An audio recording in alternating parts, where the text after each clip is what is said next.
it's Charlene, founder of Help Me to Style. Today I am here at the BFRB Changemakers event watch party here in New York and Chelsea, and I met a former client of ours, Debra, who is here, who is going to give you an insight on the way her treatment, salon service treatment, worked.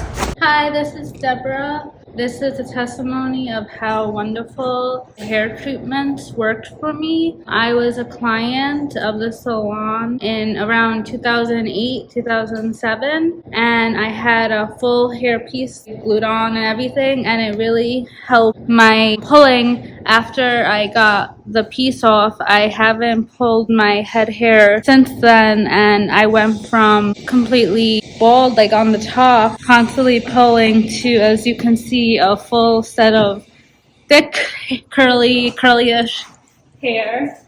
And it's just amazing what the piece did to me in my life. So Debra, how much percentage of hair loss did you have? So I was pretty much bald on the top. Would you say more than 50%? About, yeah. When was the last time you engaged in the behavior of your head hair? So I would say I got the piece on in 2007, 2008. I had it on, I believe it was a year. I don't even, my memory's a little faded, but I would say like a year. Really, since then, in terms of head hair pulling, I have not engaged in the behavior. Wow. Of course, you've said that you engaged in maybe eyebrows or eyelash pulling. Yes, but in terms of head hair pulling, I have not engaged in that behavior. It started with initially eyelash pulling, and then it moved to head hair pulling.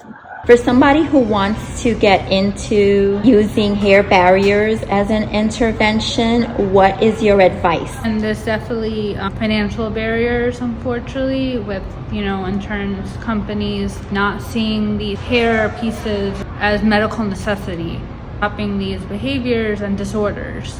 I'm very lucky I had support from my parents, and it was, I believe, my father who reached out to the trillion that they offered, because, at the time, parents, they didn't know a lot about it. I didn't know a lot about the behavior. We were still in the beginning phase of recovery from that behavior. So I was very lucky to have support. So this having support and doing, research, and this again, I am a really big advocate of her trying to get insurance companies to see these pieces as medical necessities for treating this disorder. That is wonderful to hear. So you agree with us that medical research should fund these hair barriers as a medical intervention. When you had the hair barrier on, did you feel the sensation to pull out your hair? I would say at the beginning months, I still did. Obviously, the barriers there, it's going to help, but it's not going to take away everything that is going on in your life. That's why I think hair barriers,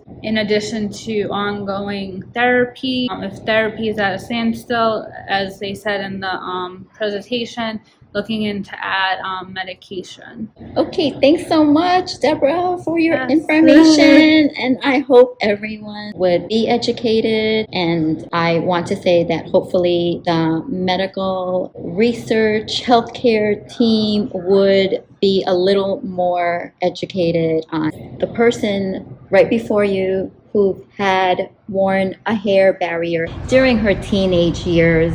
And as you can see now, that she's had, how much percent would you say success? In terms of hair pulling, for head hair, 100%. Could you say that again? 100%. Wow. Okay, incredible. Thanks for your story. Thank you.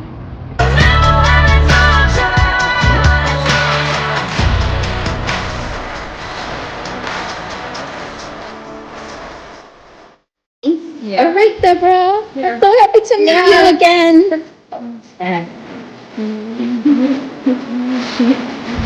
again.